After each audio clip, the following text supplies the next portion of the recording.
တတ်တဲ့မဲ့ခင်ရှိပါ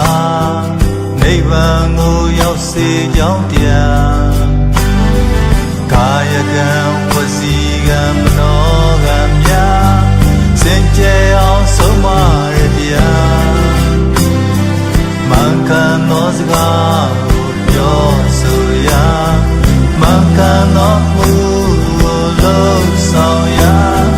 မှန်ကန်သောသံွေမှုရွယ်ဆောင်ရာဒီလာတရားသုံးပါးဖြစ်လာဒုက္ခရောချုပ်ရာမြတ်နိဗ္ဗာန်လာမဲ့ခင်ပေါင်းစည်းလို့တလားဒုက္ခရောငြိမ်းရာမြတ်နိဗ္ဗာန်လာ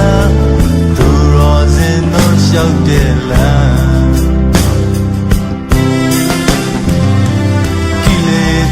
ပဲတတ်တဲ့မဲ့ခင်ရှိပါဗန္ဓာကလွတ်စေကြောင်းတရားကာယကံဝစီကံမနောကံများစင်ကြယ်အောင်စေကြောမဲ့တရားမှန်ကန်သောအာထုံမှုရှိစေရာမှန်ကန်သောအောင်မေခြင်းနှလုံးမူရာမှန်ကန်သောတည်ကြည်မှုစုဆိုင်ရာတမာရီတရားသုံးပါးဖြစ်လာ